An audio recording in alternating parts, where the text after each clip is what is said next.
Call the meeting to order for the Ashland Board of City Commissioners. If you all will rise, we'll ask Commissioner Goot to do our invocation. Mr. Worth, would you lead us in our pledge? Let us pray. Lord, we thank you for our city and the opportunity we have today to make decisions that will benefit our citizens in the best interest of our community. We humbly ask for your Holy Spirit to preside over our meeting and guide our steps as we strive to do city business of the city. Bless our city manager, our staff and employees. Bless our country as we celebrate 250 years in this United States of America. May we always be thankful for the freedoms we enjoy. We pray all this in Jesus' name. Amen. Let us stand and salute.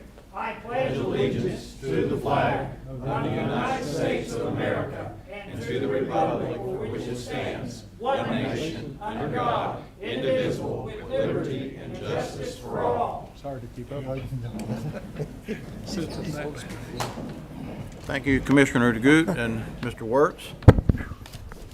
All right, motion to receive and file the agenda as presented. So move. Second. Any corrections? All in favor say aye. Aye. All opposed? Motion to receive and file the minutes of the regular meeting of May 28, 2026. So moved. Second. Any corrections, additions?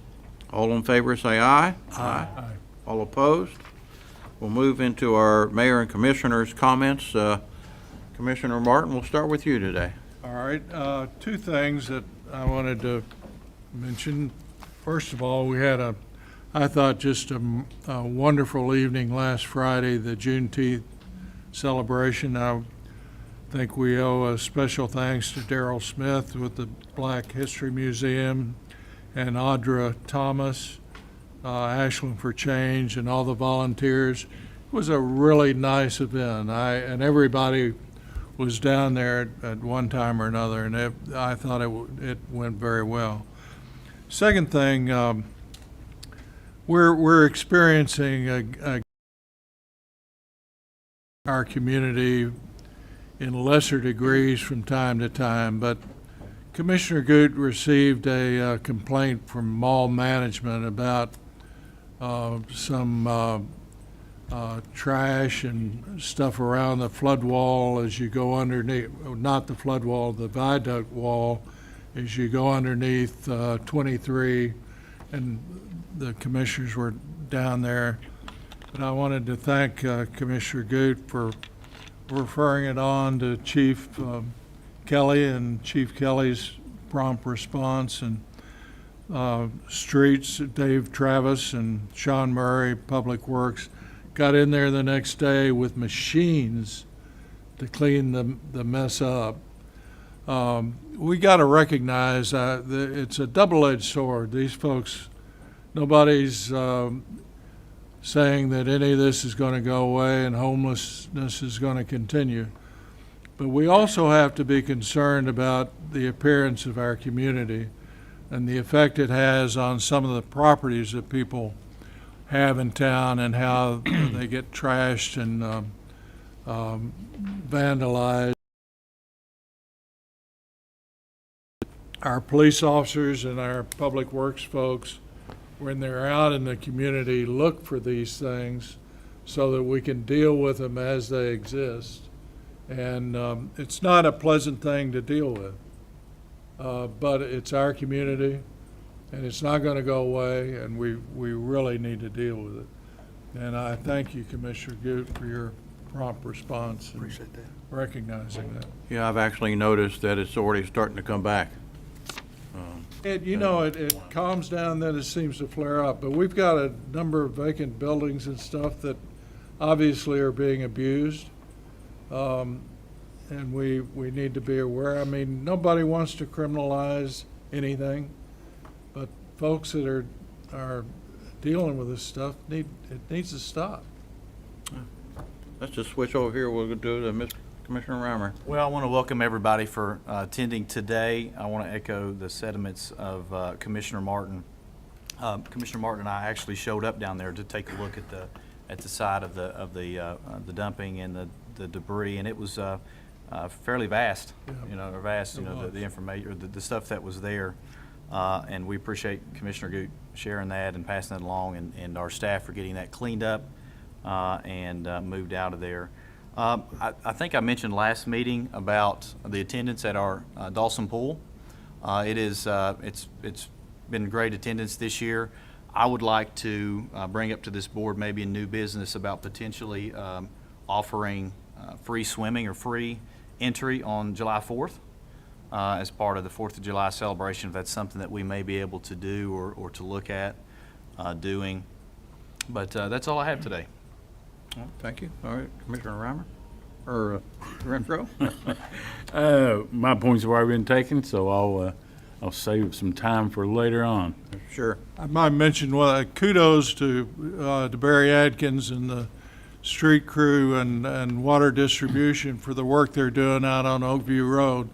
That's a pretty complicated set of infrastructure there. Well, just by the pictures. That they're working around water lines, storm lines, gas lines, electric. I mean, there's a lot of stuff that they're having to deal with, and we appreciate their efforts, and particularly Barry overseeing this stuff. Thank you. Yeah, well done. Commissioner Goot? I just want to welcome everybody to this noon meeting. This deal that we had over there at the mall, it was a team effort. It just wasn't, I just took the call and just referred it, and it was definitely a team effort with Todd and APD, and there was 12 street workers that worked from 7:30 that morning till 3 o'clock that day. And sanitation was also involved. There was 6 dump truck loads of trash underneath that viaduct. And they removed several needles, and they put their shovels in, and rats came out of there like the size of footballs. And so Pretty hard to describe, isn't it? pretty hard to describe, but I just want to thank our city crews, and it was definitely a team effort. I just want to say that visit the Summer Motion. Summer Motion's coming up. I'm real excited about this American 250 and all the festivities that are going to go on. I've been going to Summer Motion since its inception, since Billy Ray wore a mullet. I've been going to Summer Motion down there where the stage was sideways going down toward the river. We didn't have that nice setup like we do now, but go and visit the Summer Motion festivities. I appreciate you. That's all I got.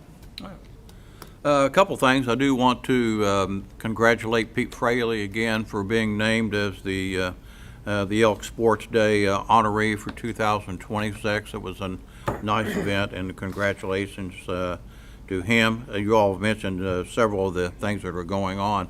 And the 250, just a little plug, I guess. We're selling the T-shirts. The committee has for American 250, and actually they are for $20, I think, and they are at the Visit Ashland office if anyone likes to do that. Gentlemen, I have placed on your table in front of you a couple of different things. One is some event schedules, not necessarily what the committee has planned, but there are several items in there. The Bluegrass Wind Ensemble, and you have a flyer for that. That is June the 30th. And then the All-American Pancake Breakfast, which is the morning of the July 4th, and then the parade at 1 o'clock. But you should have a copy of that somewhere in there. If not, I'll make sure that you do. One of the projects, and I'm going to ask Mr.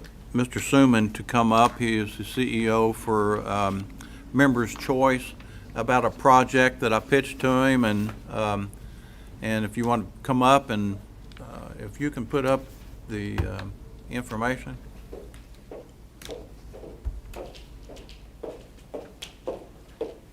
Good afternoon. Thanks for allowing us to be here.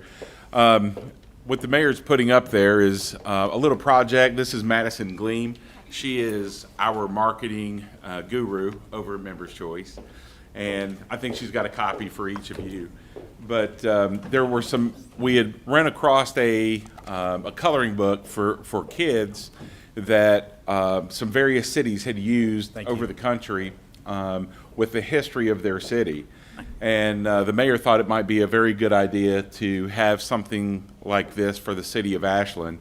And when we met, we just basically said, is there anything that Members' Choice can help with? And this was one of the things that he wanted us to do for the city and his children and everyone. So we partnered with the Highlands Museum and got all of the detail and actually took all of the old pictures of Ashland, and then Madison created a coloring book, and then there's a storyline, as you can see up there, of each one of the major impacts to the city of Ashland and kind of the direction that it took. So it was a really fun project. I think Madison did a fabulous job. We appreciate the opportunity to help.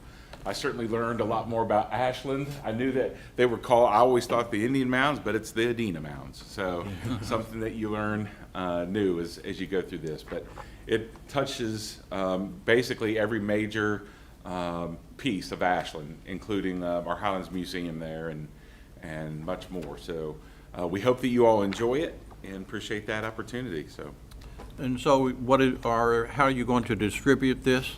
So our first run, and you can notice that those are numbered on the back. So you guys, I'm sure you know where number 1 and 2 went, but the rest of those are numbered as well. So the first 2,500 we're going to be giving out on the 4th of July at the parade. And also we have a financial literacy program for the children in the school systems, and we'll be handing those out as part of that going forward once school starts back. So if anybody in the Highlands Museum, I think, is going to have a display up as well. So Right. if anybody needs any of these books, certainly let us know. We can Well, get I've them to always you. been an advocate for teaching civics to our young kids, because I think we have missed that. And this I think, is really going to help that, because they can go through and hopefully start getting interested in local history. And this is a good start. But thank you all. Yep, thank you. Jason, thank you for always Thank you, being a guys. champion Great in our job. community and always willing to help out when you're Thank you called so upon. much. We appreciate that. Absolutely, thank you all. Thank you.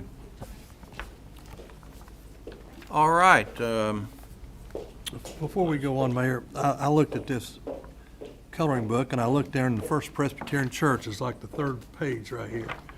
And I'd like to close our meeting today in memory of the Reverend Bill Pollock, who passed away, the pastor of the First Presbyterian Church over there. It's Ike Nicholson's father-in-law. And so I'd like to close our meeting in his memory. We can do that. I know he's always been a big supporter, especially during the Martin Luther King March, to have lunch afterwards, and inviting the community there always. All right, we'll move to the city managers. Yeah, thank you, Mr. Mayor. We have a presenter today is City Attorney Andrew Wheeler and HR Samantha Sayers. Is that correct? Yeah, I'll defer the majority of my time, I believe, to Ms. Sayers, our HR manager, that's going to give us a little presentation about the full-body scans that we recently did in health fair, I believe. Yes.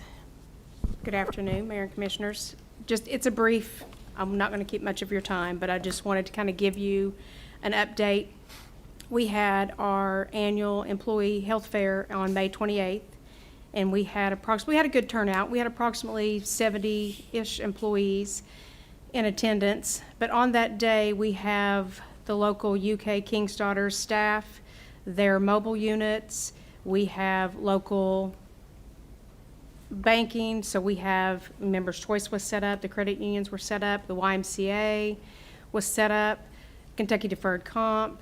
We have Walmart came and they were set up to check your vision. So they do all this for free. Every year we set this up in May for the employees to come and participate, and spouses, anyone on the city plan. We had Dr. Caraway with UK King's Daughters. He was doing screen checks for cancer. We had 18 participate in that. Like I mentioned, the mobile units, we had the mammography unit on site all day for the employees and the public, and I believe they had 10 appointments scheduled. We also had the Healthy Heart units set up, and we had 27 employees participate in that. So it's a free EKG. So all this is free, and it's great for them to take advantage of, and we appreciate that. The more important thing that I wanted to touch on is thank you, as this commission, earlier this year, you approved for us to move forward with collaborating with United Diagnostics and bringing in the full body scan. And that is just, in my opinion, personally, dealing with the health insurance, that's just a blessing for all involved. And you chose to do that free, no cost to the employee. And we had a great turnout. Back in April, we had a 2-month span, or I'm sorry, a 2-week span that we set up at the fire department. And this all stems from the fire department using United Diagnostics last year. So they kind of introduced us, and then with your blessing, we moved forward. We had 103 employees go through the full body scan. And then we had 16 spouses take advantage of the discounted rate we were able to negotiate for the spouses to take advantage as well. To me, that just speaks volumes, and I greatly appreciate this commission allowing that to move forward for us to do and offer that to the employees. So I commend you, and again, thank you for your in tune with making sure the employees are taken care of health-wise, the initiative. That's pretty much 310. Now, that includes SROs, that includes you, we consider that the authorized positions list. That's our full-time list, 310. And then we have 63 seasonal. And that's throughout the different departments. How many SROs are there? 7? 7? I think one is considered part-time, but on the list, it's 7.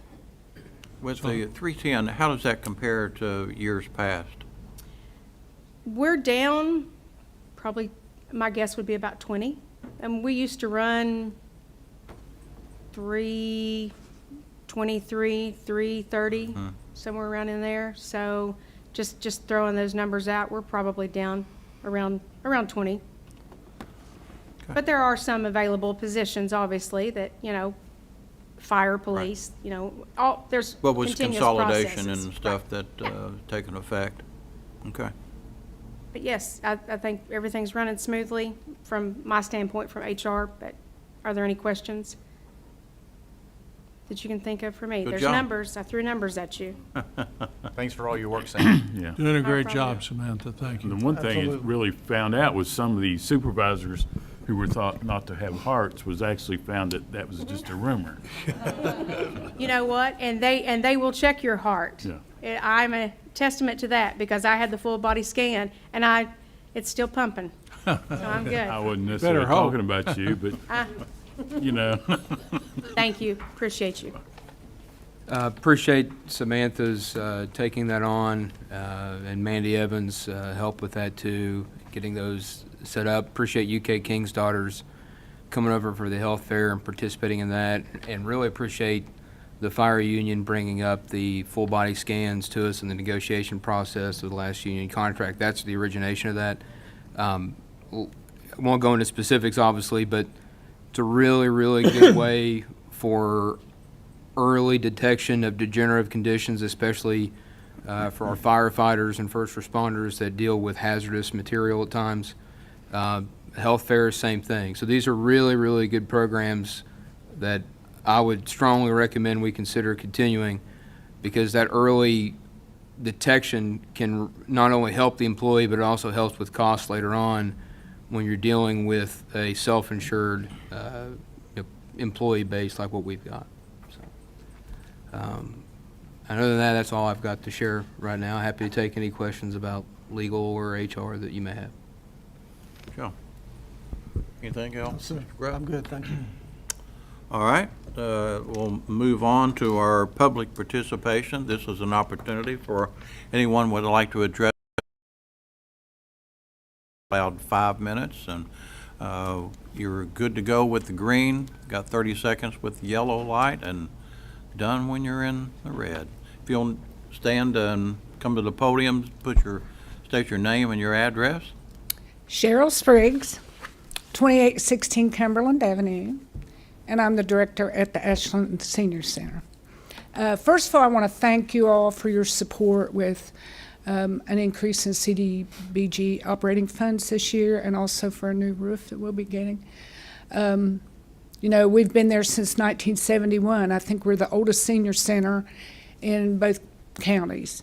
That building really needs some love and attention, and things are falling down upstairs. I can hear them every day. So the roof is really necessary. But I came to talk to you about something else. Do I have a picture?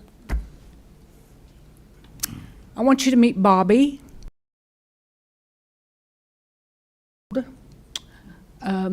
Bobby's our June Queen. Every month, the Senior Center votes for Senior Royal elected. That sometimes we have a king and sometimes we have a queen, but they get special things like extra birthday cake, getting to go to lunch first, and things like that. Bobby's 89 years old. Been coming to the Senior Center for a long time. 2 weeks ago, she was trying to get to her car and she fell on Carter Avenue. And thankfully, the folks at City National Bank found her sitting on the curb. We didn't know this had happened to Bobby, but now Bobby's not at the Senior Center because Bobby's getting some help. She was sitting there with her hand in her head in her hands.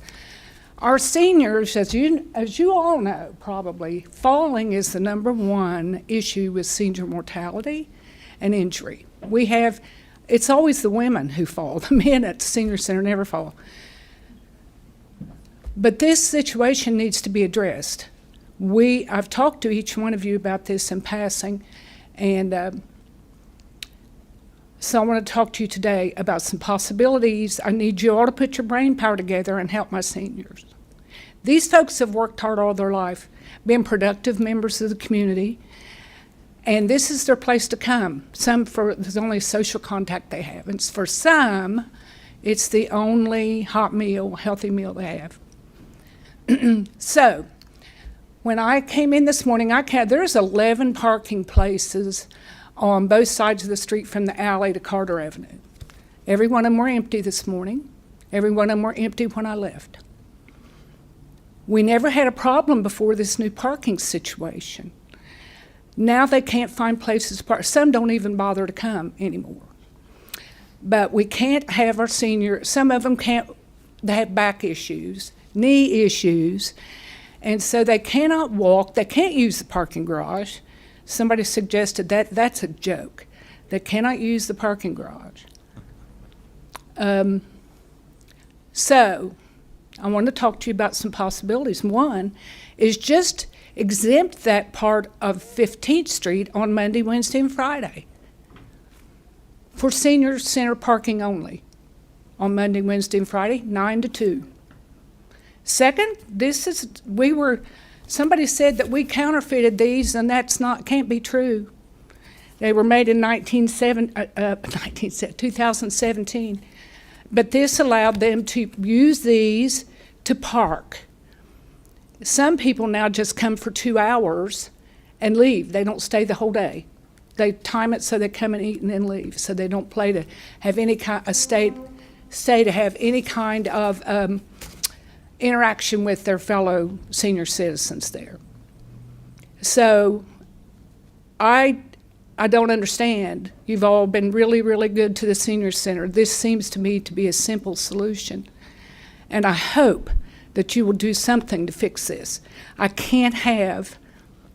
don't want it on your conscience that another one falls and is hurt more seriously than Bobby was. I thank you for your consideration. Cheryl, thanks for bringing that to our attention. I know that you and I spoke in the past about some things that we may be able to do to address this. I think there's some issues overall with the parking ordinances that need to be addressed. I know Miss Bobby. I've been a volunteer at the Senior Center for over a decade. She's a sweetheart. She really is. And it's always been an issue down there with parking and getting folks in and out safely. I know off the alley there's parking in the back some of our, Well, on Monday, Wednesday, and Friday, it's jammed. It only holds 9 cars. So it's pretty much a mess, which, by the way, I wanted to ask, why is that alley between 16th Street and 15th Street the only one way going the other way? Anybody know why that is? Well, I think y'all look at fixing that too. It's much easier to come in the other way and park in that thing, because there are people that park across the way. Well, we will address this. Okay, appreciate it. Let me know if you need any more information from me. I don't want, I'm there, I care for these people, or you get to know them. That lady didn't deserve that. And I don't want anybody else to I get think hurt. we I can know you figure it don't out. either. So, thank you. All right, thank you. Anyone else would like to address the commission? I was looking over Cheryl's shoulder, and I remember making that placard. If they look at my computer, I remember when we made those back in 2017. Mayor and Commissioners, hello, my name is Mark McDowell. I'm at 3909 Ferguson Drive here in Ashland. And I'm practicing what I preached over a 28-year law enforcement career here with the city of Ashland. And I always told people if they wanted to get action with the city is to always go to a commission meeting. And so that's why I'm here today. And I want to start off by clearly stating that I do have a quick ending point with my questions that I'm wanting to ask today. And I want to clearly state that I'm not casting any stones at our finance department. I worked very closely as division commander with Tony. In fact, Tony and I believe started in January of '89 together. And with my role before my retirement, I worked very closely with them. And I'm here just to bring up a concern that I have. And again, quickly, the Kentucky Public Pension Authority handles retirees and current employees across the Commonwealth of Kentucky. They have 444,000 members that they take care of. And I went to the KPPA in July of 2017 to apply for my retirement, which was effective August 1st of 2017. And at that time, I received my initial calculations for a monthly benefit, and that was provided to me at that time. And as each of you well know, each retirement account undergoes a post-retirement audit to ensure that the calculation that was provided to me by the KPPA is accurate. And my first post-retirement audit was completed by the KPPA on December 7th of 2017, and it had an increase of $77.32 in my benefit per month. And the KPPA legal department had no issue with any sick leave payments in excess of 120 days, and I think that's the root of the issue here. My account underwent a second post-retirement audit by the KPPA, and that was completed on July 9th of 2018. The second post-retirement audit resulted in an increase of $4.68 to my monthly benefit. And again, at this second audit, it was evident by the KPPA legal department that there was no issue with any sick leave payments to my account. And my account underwent a third KPP audit that was completed on April 1st of this year, a full 8.5 years after I retired from the city of Ashland. This third post-retirement audit resulted in a reduction of my monthly benefit of $78.78, which I might add is almost to the penny of what the increase was on my initial post-retirement audit. And furthermore, KPPA notified me that I owed them for the overage that they had paid over this 8.5 years. So unbeknownst to me, there was sitting in my KPPA online account an email that I did not see because I don't check this every day, and they said that I owed them $8,129 and change, and beginning with the June benefit that they would take out the $1,016 and change over the next 8 months until I paid them back on this overage.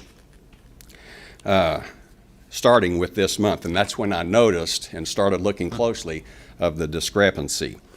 And the problem here is for this email, and it's my fault. I have 30 days to file a grievance with the KPPA to challenge their findings. And of course, that has since expired. So very quickly, inside this letter that I got from the KPPA, they cite a KRS, and it's KRS 61.685. And so I pulled up KRS 61.685, and certainly as taxpayers of this state, we want to make sure that we give our retirees an accurate benefit. I am not looking to get anything more or anything less than what I have earned during my career.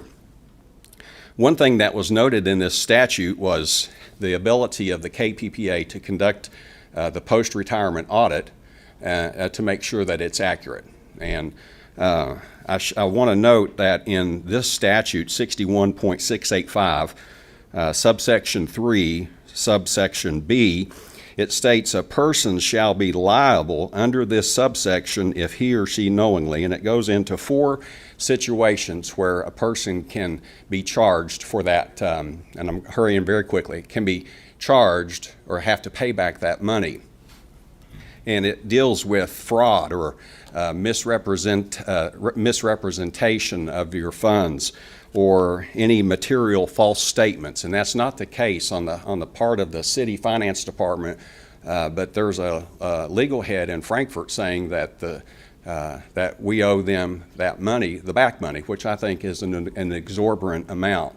And my concerns that I wanted to share with this commission today was I understand that there's other city employees, so I'm not up here just for myself. I understand there's quite a few number of Ashland retirees that are affected by this same ruling and are in the same boat as I am.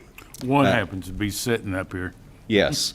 So to better understand the magnitude of this, I believe it would be very beneficial for this Board of Commissioners to know clearly how many Ashland retirees are affected by this, and furthermore, how much money these retirees collectively are going to have to back pay the KPPA. So you can write my name on the list as the first one, and mine is $8,129. So my hope is that perhaps our legal department can perhaps look at this statute specifically, since that's the one that they put inside my letter, and I read it as that if there is criminal fraud or misrepresentation or a blatant disregard for who is eligible for these funds, that the KPPA can come back and ask for those funds to be reimbursed. And that's not the case here. There is no criminal intent on either party, and I think it would be better served, and I think the city could have good stand for an argument to say, you know what, I see what you're saying, but from this point forward, we will ensure that it does not happen again, and almost write off the oversights, because I have undergone 3 post-retirement audits over the past 8.5 years, and surely someone down there would have caught that a lot sooner, so it would not have the financial impact. I'm happy to look at it. I'm sorry I haven't, been aware of it or had a chance to talk to you about it before. If there's any way on your way out, if you're not staying for the meeting, if you could go to the mayor's office or HR and ask them to make a copy of the letter that you had, I'd really like to have that letter and review it. Sure. I did pull up the statute while we were sitting here and have already started looking at that information. I'd very much like to look at all of that, but it's very helpful to me to have the actual letter. Understand, and we may be spinning our wheels, but certainly I think it's worth looking at. It's not, I can recover that, but I'm looking at perhaps other city employees that may have retired in the same time frame that I did. Perhaps there's widows that may be affected, and that type of a payback would certainly put a pinch on some families. And I think if we have a standing, the city, has a standing to maybe get back at, or inquire with KPPA to say, hey, let's look at this again. And again, I failed to do my 30-day rebuttal, but perhaps if we hit the pause button and allow them to look at this, I really think we have standing to maybe help some retirees. If, as often happens when folks come in public participation and speak, if you do have someone contact you, would you please send them to us Oh, as soon as absolutely, possible? yes. Okay. Thank you all so much. Thank you, Mark. Thank you, Mark. Thanks, Mark. Can I have a representative from finance maybe come up and shed a little bit of light on what's going on?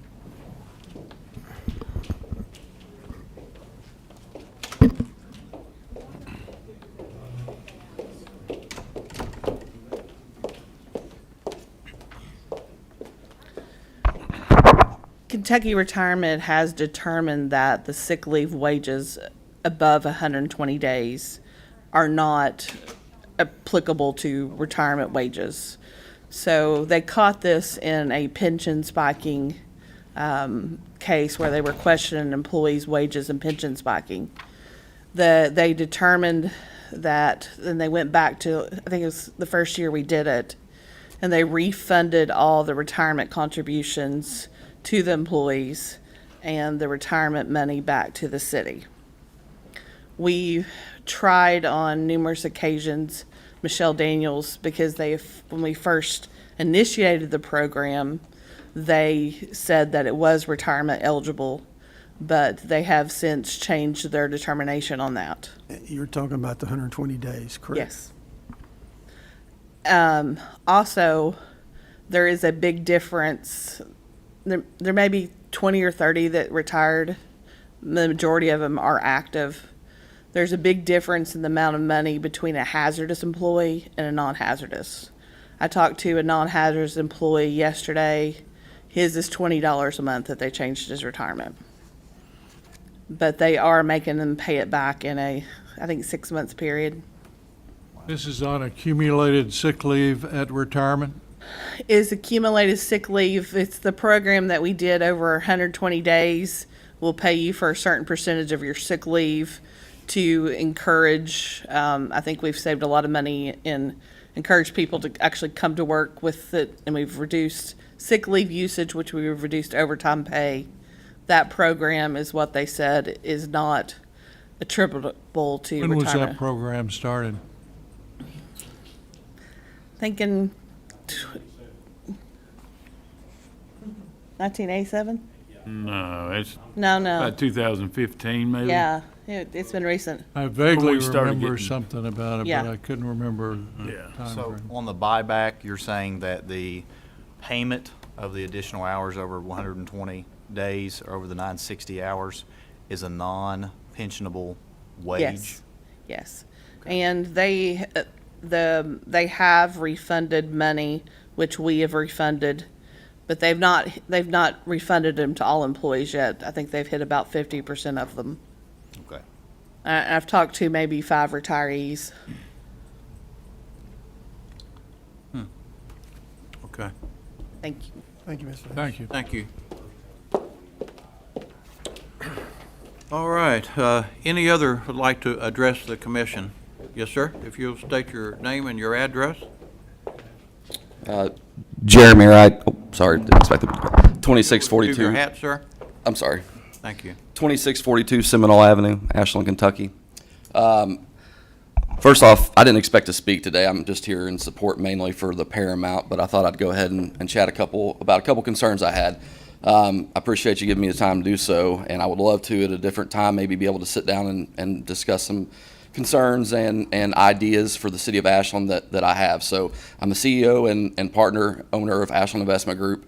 As far as the entities, downtown, Fat Patty's, 1-800 Plumber Plus there, and our home office is on Carter Avenue. So we have obviously a large stake in the city of Ashland, and we all, I hope, want to see the success of our city. I just want to bring a couple concerns in regards to the parking situation. I completely support parking enforcement. All cities have parking enforcement. It is a necessary evil, and I understand that there's no way to satisfy everybody, and there's no perfect solution. What I would like for you guys to consider, though, moving the 2-hour cumulative limit to 3 hours. I think that's a great compromise and a great starting point. I think, keep in mind, not everyone works bank.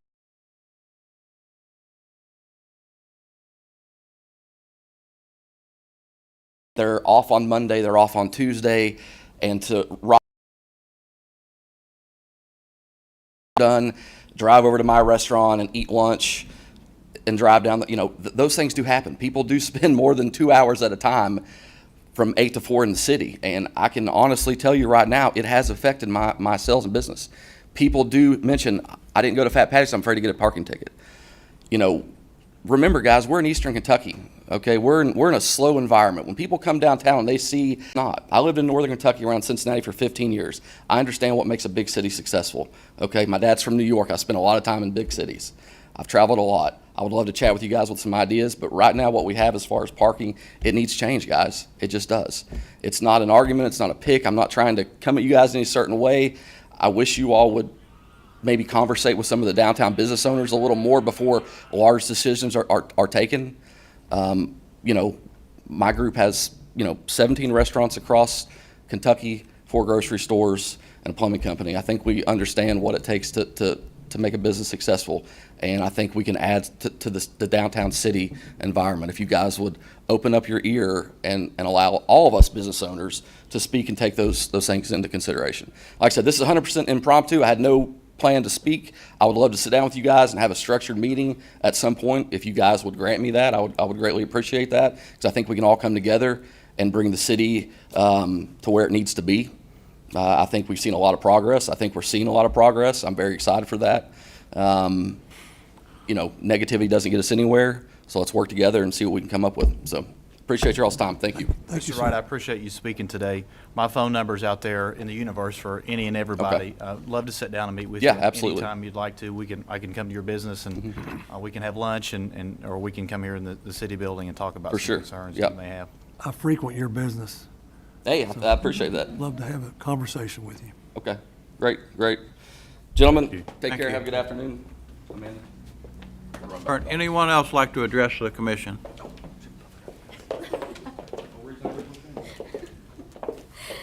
Hi, everyone. Thank you so much for having us today. My name is Sydney Pierce. I'm at 1117 Shelby Avenue. I'm Colby Rice. I'm at 5133 Carter Caves Road in Olive Hill, but I preside at Paramount most of the time. So we're here to talk about a concept that Colby has started, getting the downtown businesses together at one table and meeting pretty frequently. So I'll let Colby begin. So when I took the position as marketing director at the Paramount, one thing that I constantly heard was all of our businesses downtown, they needed to know what was coming up. They needed to know how to staff. And so Eden McKenzie worked with me to get all of these business owners, their managers, at a table at the Paramount a few months ago. And when I sat down, I realized these people have great ideas. They want to see downtown thrive, and they all have ideas for all of our business people to kind of bounce off of each other and work together. And so I took that and ran. So every month we meet the last Wednesday of the month. We sit down, they have representation, the chamber's there, Visit AKY, we're all there. Eden pops in, and so we started coming up with ideas of how we can all work together and grow downtown and make it a fun environment. And so this was one of our first initiatives that we've kind of came up with, what we can do to bring people downtown.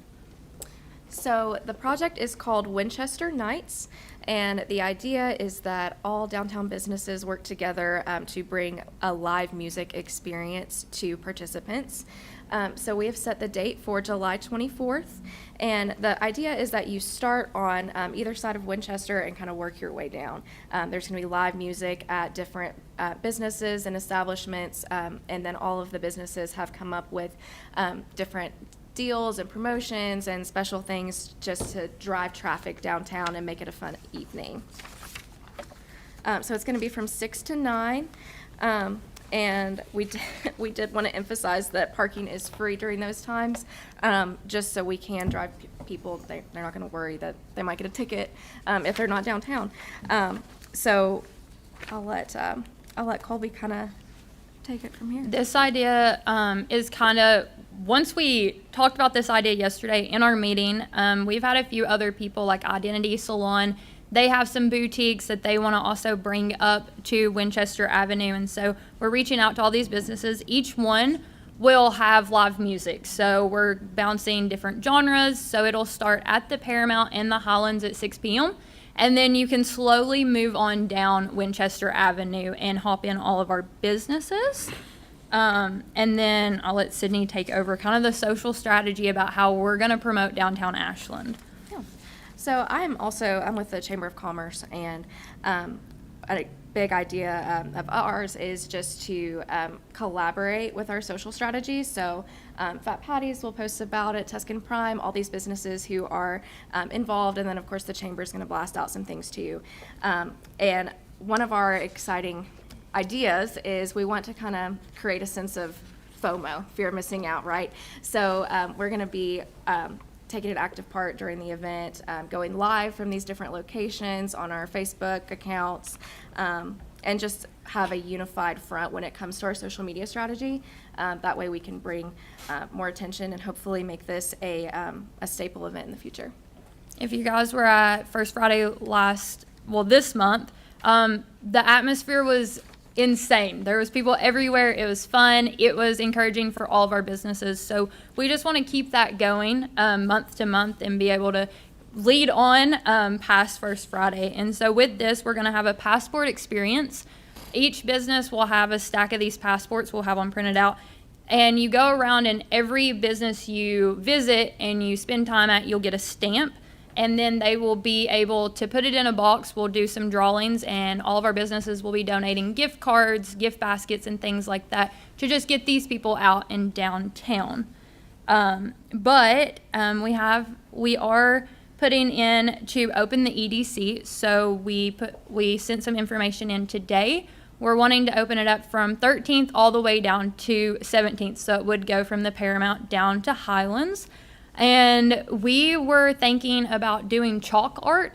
So we'll have local artists the day of be able to go out and draw with chalk to kind of make pass, to make sure everybody knows what businesses are participating. So we know we need approval for that. But we also were told that there are fees opening up the EDC, and that you guys could maybe waive some of those for us since it's a downtown event. Thank you, guys. I think it could be an exciting event. This is the first that I've heard. I know the other commissioners and mayor have been approached about it. Have you guys spoken with our special events committee about this? Will there be any road blockage or anything like that? We are leaving all the roads open. Eden did have me send all that information to her so she can go to that committee and kind of pitch it for us. I think it's a great idea. I do too. Why don't you specifically identify the fees you're asking to be waived? We do know that there is a fee to open the EDC, but we were told that there is a fee for having police officers and some security, and so we were wondering if those fees could be waived. I don't know Maybe we how can much have that security we committee. would need if we're going to keep the roads open. Right. Well, I think the ordinance with the EDC stated that anytime the EDC is activated, that there's, 2 officers on duty for that. There's a decent amount of coordination that goes on from the different departments. That's usually where the special events committee comes in, and they would be able to give an estimate of what those fees were, a little bit more precise. We ought to know what we're waiving. Yeah. They could probably get you that Mr. information. Murray. I think Mr. Murray, I'm sorry, Commissioner. If you don't mind, I hate to interrupt. No, you're good. But I probably can help you out if you got a couple minutes. And Yeah, what we sure. can do, Commission, with your permission, is get the information together, get you the recommendation specifically so you can make a decision. Absolutely. Is that okay? Yes, sir. Thank you, Sean. I think it's a wonderful idea. Thank Yeah. you, guys. Thank you all for so the much. idea. Thanks. Thank you. All right, anyone else like to address the commission? All right, hearing none, let's move into our old business. Mr. Wheeler, item A. An ordinance of the City of Ashland, Kentucky authorizing and directing the mayor to execute a contract between the City of Ashland and Morton Salt, Inc. for the purchase of up to 2,200 tons of treated rock salt at $115.50 per ton for the Department of Public Services Division of Streets. So moved. Second. Discussion? I like the idea that we're working with the county on this. Oh, yeah, City I of know. Catlettsburg. I talked to them the other day. They're Save excited about taxpayer this. money. All in favor, say aye. Aye. All opposed? Item B, Second reading and final adoption of an ordinance entitled, "An Ordinance of the City of Ashland, Kentucky authorizing and directing the mayor to execute a trust participation agreement for the Kentucky League of Cities Insurance Services General Insurance Trust for FY 2026-2027 and payment of property and casualty premiums in the amount of $957,261.42. So moved. Second. discussion. All in favor, say aye. Aye. All opposed? Item, Let me, actually, I had a question on that one. all right, Was that the, I that's the apologize. insurance. Nope, never mind, never mind. We good? Yep, we're good. Okay, item C, Second reading and final adoption of an ordinance entitled, "An Ordinance of the City of Ashland, Kentucky authorizing and directing the mayor to execute a contract between the City of Ashland and Centos Corporation for the rental of work uniforms for a period of 2 years for the Departments of Public Services, Utilities, Parks and Recreation, and Code Enforcement in the City of Ashland pursuant to bid documents opened on June 4th, 2026. So moved. Second. discussion. All in favor, say aye. Aye. All opposed?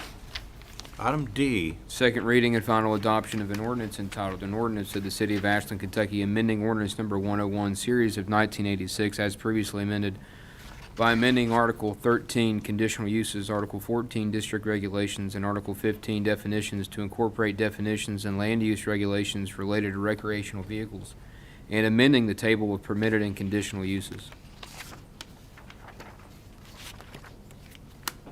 motion, So moved. second.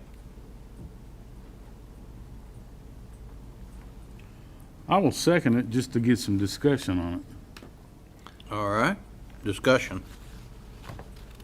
I know this went back to the committee, and there was a motion made on the floor to increase this to 12 months instead of 6 months, and then it was voted down. So, Catherine, if you want to give your side there. Sure. You So what you mentioned there about the motion to extend it to 12 months, that motion was to extend it for a 12-month period and then also allow them to go to the BZA for additional extensions, which would essentially allow an RV to stay in a park almost permanently. And what it really boils down to is the fact that RVs are not considered to be suitable for permanent dwelling. They are motor vehicles. They are regulated by the National Highway Traffic Safety Administration as motor vehicles. HUD specifically states that they are not considered to be suitable for full-time use, unlike manufactured homes. And the RV Industry Association even states that RVs are not designated for permanent or residential dwelling. So, that is ultimately why the Planning Commission made that recommendation. There was one board member that opposed that, that was in favor of longer limits. But again, what it really boils down to is RVs are not designated for permanent full-time dwelling. By the recommendation that was made for a 6-month limit with a 6-month extension, that gives an RV an opportunity to stay in one park for an entire year, and then they can move to another park. If there is another mobile home park that is willing to accept RVs, they can move to another park. So, so there is still an opportunity for people to stay in their RVs for an extended period of time. So they can pull up roots after 6 months and just go to another location in the city for 6 months. If there was another park. Location in the city for 6 months. If there was another park that allowed Virtually, RVs. they could stay in the city and then. They essentially could, yes. But they would not be able to remain in one park for permanently. And neither could the vehicle or the home. I mean, it has to move too. Right. That's exactly what we're talking about, is the recreational vehicle. And I saw your research that you had for Bardstown, Bowling Green, Cave City, and all that. Much less than what Right. they recommended. Most other cities have a much shorter time period that they allow RVs to stay in one location. So, really the staff and the Planning Commission felt that this was a good compromise to still allow an extended period of time, because we do recognize that there are travel nurses, there are travel contractors. So there are people that come to communities with their RVs that may need to stay somewhere for an extended period of time. And we felt that 6 months with a 6-month extension, so essentially allowing them to stay for a year in one location, was a good compromise, rather than limiting it to 30 days or 90 days like other communities do. How could we verify that that individual or the occupant of the camper, that they are only there for 12 months? Or is this the 6 months plus the 6 months? 12 months. 12 months. Right. How can we verify? So they will that? have to get an occupancy permit from our building division. So when they go into a park, they would come into our department and get an occupancy permit. And so code enforcement would be checking on that. Okay. What brought this up to begin with? Well, this began when we started receiving complaints about some RVs that were placed at a mobile home park on Roberts Drive. And so then in doing research, I found that there's really nowhere in the city that we currently allow RVs to locate for recreational, dwelling. And like I mentioned, we know there are a lot of people that do travel with RVs for jobs and just for recreation. They want to come and enjoy our community right here by the river, but there's nowhere for them to stay. So, planning staff recognize that there is a need to allow RVs within the city. But again, we just do not believe it's appropriate for them to be able to stay permanently. Were there folks that showed up at Planning Commission and raised any issues about the time frame that No. was recommended? No, the only. I'm not real sure. Staff has recommended this, Planning Commission has recommended this. I don't have any reason to go against staff and the Planning Commission. I don't know what really the issue is. So. If I may. think that 12 months is pretty generous. I can't, but. In the words of the two great American poets, Darrell Hall and John Oates, I can't go for this, no can do. And I'll tell you why. Commissioner Martin talked about the appearance in Ashland. The appearance, Erica, what? if you can, Oh, the appearance of our city. Yeah. Erica, if you could put up, I went by this place day before yesterday. I don't think this is what we want within the city limits of Ashland. Well, you're against it totally, Yes. not the 6-month period. If you can look at. Where is this? Is this It's Roberts Drive? Drive. Is Roberts this- Drive Is out this by what we're Breezeland. wanting? Out right near Breezeland. Yeah, right next to Breezeland. Right We're, close to Breezeland. If you'd have seen it before that, there was no HECAC before that, and they looked like tin cans out Right. there. I mean, to your point, Commissioner Renfro, is that we're not allowing these throughout the city. That right now, or what was proposed in the amendment, is they would only be allowed in existing mobile home parks. So this was a mobile home park.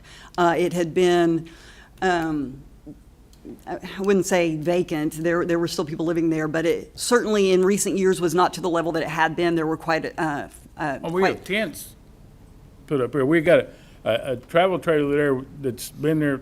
I mean, it's got weeds growing around it. There was a motor home I saw there with flat tires all over it. I just don't think this is what we want. But by setting the occupancy limits, the time limits on that would Well, take they'd care of have that to get problem. McGuire's to come in and haul those out. I just don't. And I read where the owner said he wants a tiny community. Well, jerk all those out and build tiny homes. I cannot support this. I appreciate your work. Sure, We just yeah. have different opinions. I understand. And of Because course, one of our biggest employers is a RV place out there on 60. Right.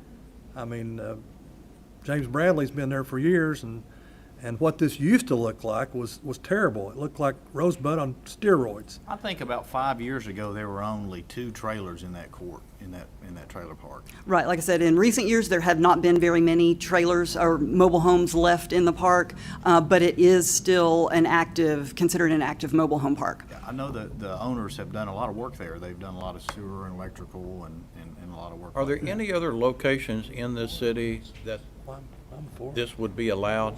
Any of the other previously approved mobile home parks. So there's one on Boyd Street, there's one on South 29th. I'm trying to think where the other one is, because when we... There's one going up DeBoard Hill, right? Yeah. Yes, Yeah. yes. And that would be subject to if the owners wanted to allow RVs in their park and also comply with the health department regulations. So, mobile home parks and RV parks are regulated by the health department, and they have certain criteria they have to meet as far as spacing, utility hookups, and things of that nature. So they would have to get approval from the health department to be able to have RVs within their park. Did the owner of this park request that the city adopt regulations relating to this deal?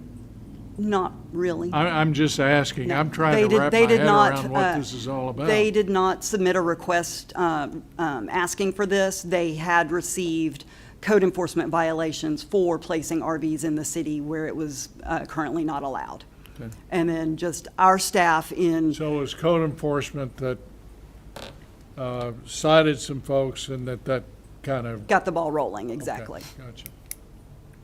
Now, certainly, you as the board, you can either, you can accept the recommendations as they've been presented to you, you can change it, or you can deny it altogether, so that is now up to you to decide how you want to proceed. But that was the recommendation of the Planning Commission and as has been presented to you.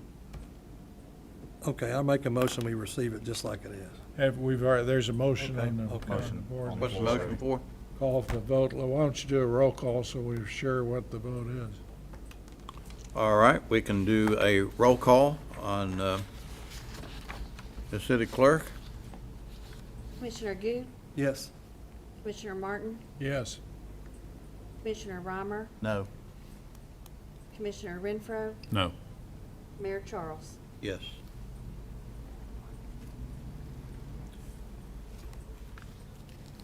Motion passes. All right. I thank you, Catherine, for your due diligence. I really do. Thanks It for was the good work. work. I mean, a lot of work went into that. Thank you. All right, that moves us into our consent agenda.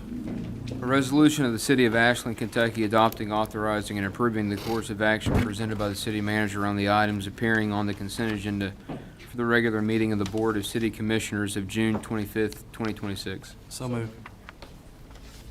Second, Second. discussion? All right, all in favor say aye. Aye. All opposed? All right, new business, item A.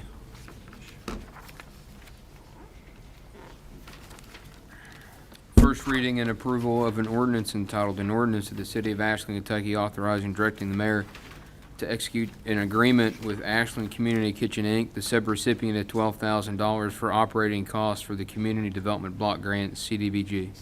So moved. Second. Discussion? All in favor say aye. Aye. All opposed? Item B. First reading and approval of an ordinance entitled, an ordinance of the City of Ashland, Kentucky authorizing and directing the mayor to execute an agreement with Community Assistance Referral Service, Inc., CARES, the subrecipient of $12,000 for operating costs from the Community Development Block Grant. So moved. Second. Discussion? All in favor say aye. Aye. All opposed? Item C. First reading and approval of an ordinance entitled, an ordinance of the City of Ashland, Kentucky authorizing and directing the mayor to execute an agreement with Hillcrest Bruce Mission, the subrecipient of $12,000 for operating costs from the Community Development Block Grant. So moved. First and a second discussion. All in favor say aye. Aye. All opposed? Item D, First reading and approval of an ordinance entitled, "An Ordinance of the City of Ashland, Kentucky authorizing and directing the mayor to execute an agreement with Safe Harbor of Northeast Kentucky, Inc., the subrecipient of $12,000 for operating cost from the Community Development Block Grant." So moved. Second. discussion? All in favor, say aye. Aye. All opposed? Item E, First reading and approval of an ordinance entitled, "An Ordinance of the City of Ashland, Kentucky authorizing and directing the mayor to execute the revised web service sales agreement between the City of Ashland and Revise LLC in the initial amount of $4,350 for the first year and annual payment for a period of 4 years beginning April 1, 2027 for website redesign, hosting, maintenance, and content migration for the City of Ashland." So moved. second. Second. Discussion? Is this the same company we've used before? Okay. Any other discussion? All in favor, say aye. Aye. Aye. All opposed? Item F, First reading and approval of an ordinance entitled, "An Ordinance of the City of Ashland, Kentucky authorizing and directing the mayor to execute a memorandum of agreement between the City of Ashland, Kentucky, Ashland Fire Department, and the Commonwealth of Kentucky Department of Military Affairs Division of Emergency Management regarding the Kentucky Urban Search and Rescue Program." So moved. Okay, first and a second, discussion? All in favor, say aye. Aye. All opposed? Item G, First reading and approval of an ordinance entitled, "An Ordinance of the City of Ashland, Kentucky authorizing and directing the mayor to execute an agreement with the Boyd County Council of Aging, Inc., DBA Ashland Senior Center for the subrecipient of $17,000 from the Community Development Block Grant." So moved. Second. first and a second, discussion? All in favor, say aye. Aye. All opposed? All right, item H, First reading and approval of an ordinance entitled, "An Ordinance of the City of Ashland, Kentucky authorizing and directing the mayor to execute a contract with Tri-State Construction for the purchase of all labor, materials, equipment, and services for the demolition and removal of all debris at 2918 Central Avenue in the amount of $6,400 for the Department of Community Economic Development to be paid from the general fund." So moved. Second. discussion? All in favor, say aye. Aye. How many of these demolitions now are we up to, I Mr. think Fuller? 9. What is, I think 9, sir. oh, okay. All right, sir, all in favor, say aye. Aye. All opposed?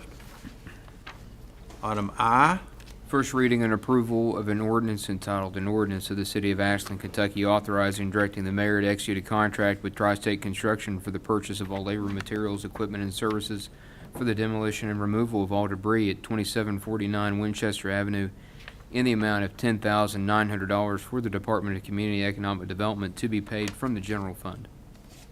So moved. Second. is this the one beside Dr. Vincent? Yeah, okay. All in favor, say aye. Aye. All opposed? Item J, Reading and adoption of a municipal order entitled, "A Municipal Order of the City of Ashland, Kentucky designating a voting delegate and alternate for the Kentucky Rural Water Association's annual business meeting." So moved. Second. discussion? All in favor, say aye. Aye. All opposed? Item K, Reading and adoption of a municipal order entitled, "A Municipal Order Authorizing and Directing the Mayor to Execute and Submit a Kentucky Brownfield Program Liability Relief Eligibility Application and related documents for property located at 1540 Carter Avenue, Ashland, Boyd County, Kentucky, formerly known as Gene Jackson's Tire Sales, in connection with the Ashland Farmers Market Project." So moved. Second. discussion? I'm All in excited. favor, say aye. Aye. All opposed? All right. Any other business we need to come before executive? So I'll entertain a motion to. Let me ask something. Have we received any updates, any financial statement updates from the Paramount? Yes, we did receive some financial information, I think earlier this week, from the city's designated contact, Howard Harrison.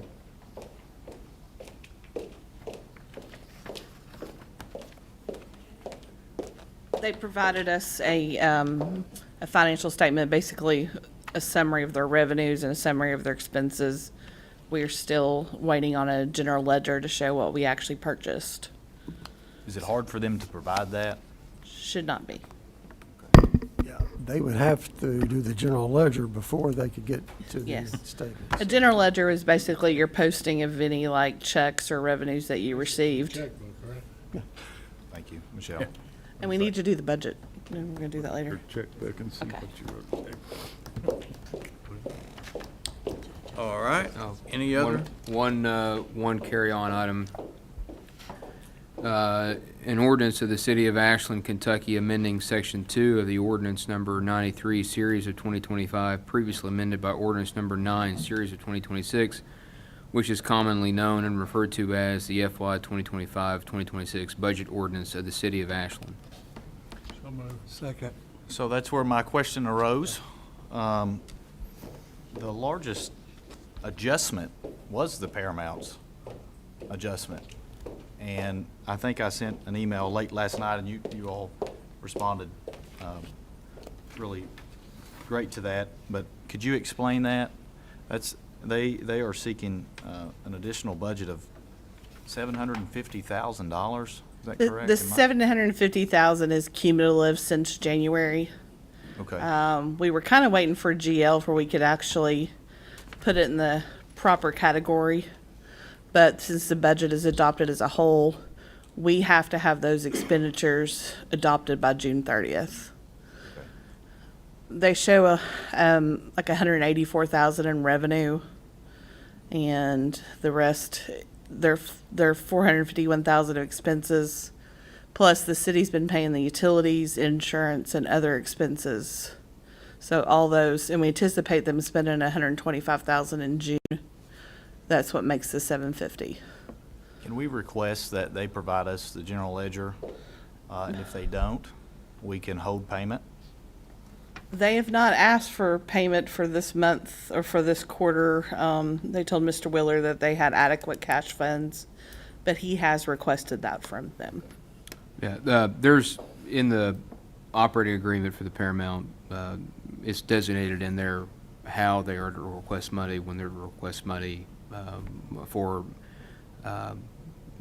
any revenue that they get as their monthly operating cost or for cost for the Paramount. Mm-hmm. And there has been nothing received to date that has made any such request for any funding. And I will reiterate the request from the Commission and Finance for a general ledger. Because they're contractually obligated to provide us that, correct? They're contractually obligated to provide us financials. And they will need the general ledger for our accounting firm to actually audit what the expenses were. Because that's how they'll choose what they audit. Yeah, I think that's a priority. Should be a priority for us to get that. Obviously, I know these are conversations that you and I have had about, we're spending taxpayer dollars down there, so we need to get those properly audited to Yes. see where their expenditures. That is part of the audit plan. The auditors will be on site July 13th. Okay. All right. Any other questions on any of the budget adjustments? I also have a first and a second, so all in favor, say aye. Aye. Before All we, opposed? oh, go ahead. All right.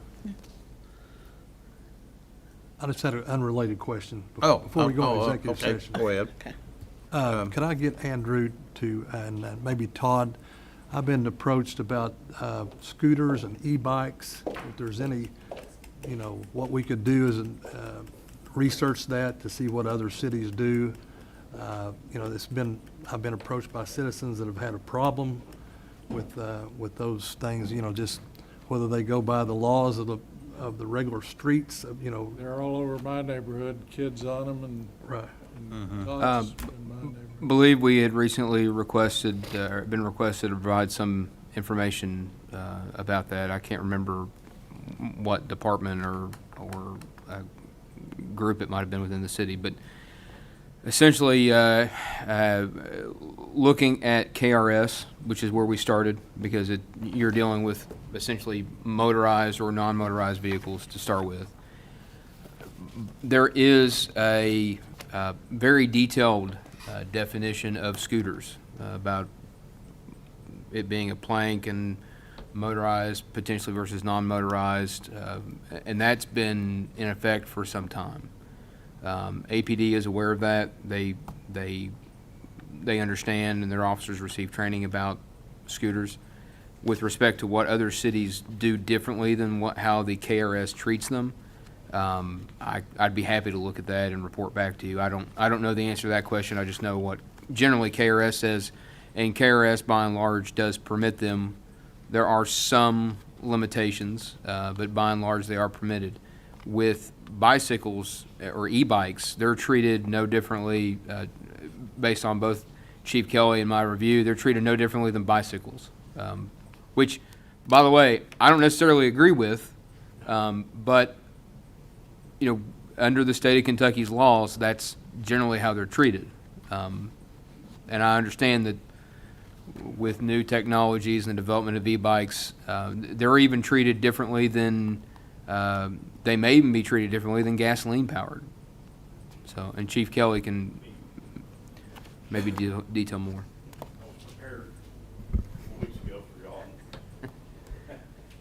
Bring it with me today.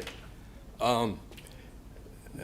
Wheeler's correct. The e-bike is exactly that. It's just an electric bicycle.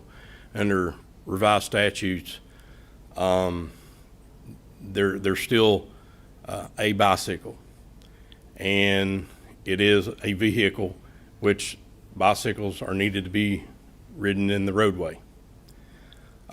City of Ashland has ordinances that prohibit areas not to be ridden on the sidewalk. That is extremely difficult with small children. But that being said, in the research that I did under what other cities are doing in Kentucky, they're not. The problem is Kentucky's law is a bit antiquated and has not been updated. There is a classification system to bicycles, whether or not they're e-bikes or pedal-driven muscle power.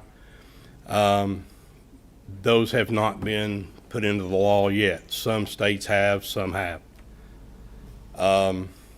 Lexington has put that into place, but it still does not restrict the bicycle portion of the state law.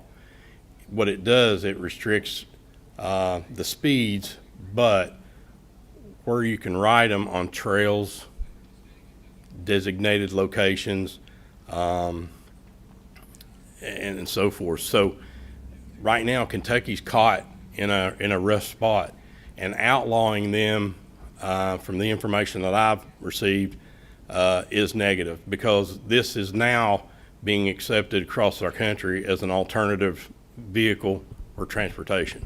At the risk of just simply reading what a statute says, I think it may be helpful to speak with some level of specificity. So we looked at a couple of statutes on scooters. KRS 189.010 generally describes a scooter as a device weighing less than 100 pounds, equipped with handlebars and a floorboard designed for a standing rider, powered by an electric motor and capable of maximum speed of 20 miles per hour on a paved level surface. Operators must be at least 16 years of age to operate a scooter on a highway, bicycle lane, or a bicycle path. Scooter operators are subject to applicable traffic regulations. Scooters operated during hours of darkness or reduced visibility must be equipped with a headlamp or rear red light. Scooters must be parked on sidewalks, provided they do not obstruct pedestrian travel. And a lot of this was geared towards the rental scooters, which we do have and a lot of municipalities have. But on electric bicycles, they're basically just treated the same as. So those rental scooters, are they to be ridden on sidewalk? No. No. There's supposed to be instructions from the vendor. They're to be ridden in the roadway. At one point, I do not know if it's intact now, but they had set up a geofence where those things could not go. Now they're in several sections of the city. Some are available for rental in South Ashland and have been, and of course downtown. But the Kentucky Transportation Cabinet basically, it was Mr. Moore before Mr. Wheeler, when we researched that for the scooters, it was a special inclusion into the KRS, what you're talking about, for the inclusion of scooters. They had to be ridden on the highway, safety devices, things of that nature. So we couldn't get out of putting restrictions on that based on the law that they had put in place. And again, we know that this is becoming a major issue. It's just not in Ashland. It's across the country, and we encourage, every rider, every parent that's buying that is buying these things for their children or young adults. They need to really look at it as a safety issue, and safety equipment. Make sure it's got equipment on it that is designated that to be ridden on a highway. Was behind one the other day going up 29th Street, and the individual, even though it didn't have the markings or the equipment or signals on it, he was using the proper hand signals. There's a lot of people probably still don't remember that there are hand signals, with the hands and the arms, that you indicate while riding a bicycle. I'd be afraid to take one of my hands off. Well, it's a problem, and we're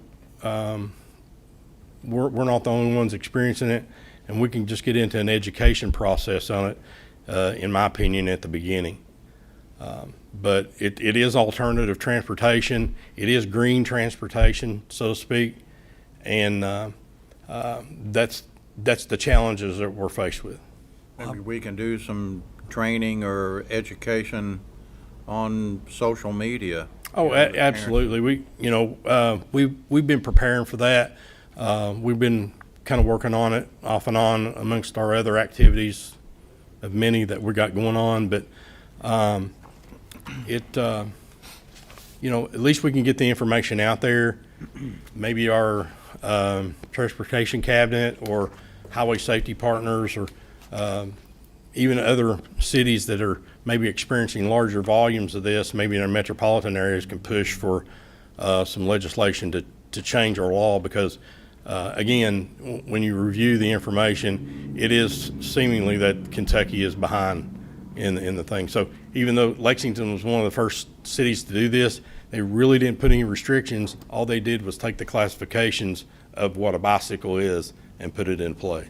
We'll still review it, and if there's something that we can do locally to give you all some options to consider, we'll certainly bring that to your attention. I just can't make any promises. I'm not against e-bikes or scooters. I'm going to go on record saying that, but Central Park is a jewel of our city, and you can't hear them coming, and they're riding the sidewalks, and they're very silent. Especially one right down the middle of the that paved part. Right, but I've seen them going around and people kind of dodging them. You can't hear if they're in dark clothing at night, and so I just wanted a clarification. So I appreciate you. I believe Central Park already has designation or designated signage that says. No, right, and we're coming upon more and more of share of the road with bike enthusiasts, and more of a thing that maybe they can get involved on a more broad basis to educate the public on those. And just to be clear, we're talking about motorized scooters, right? We're not talking about, the stuff that that young kids toddle around on, that they stand and have a that you see. I mean, my kids have those. Sure. We're talking about the motorized devices. That's what this discussion is about. So if anybody watching or reviewing, don't misconstrue it. That's what we're talking about. Absolutely. Very good. Thanks, Chief. All right, with no Motion to other, go into closed session to discuss individual personnel and possible property acquisition, And potential litigation. potential litigation. Second. 3 items. all in favor, say aye. Aye. All opposed? All right.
Okay, we're back in session. Actually, we took no action there, but we will recess today's meeting till tomorrow morning at 9 a.m.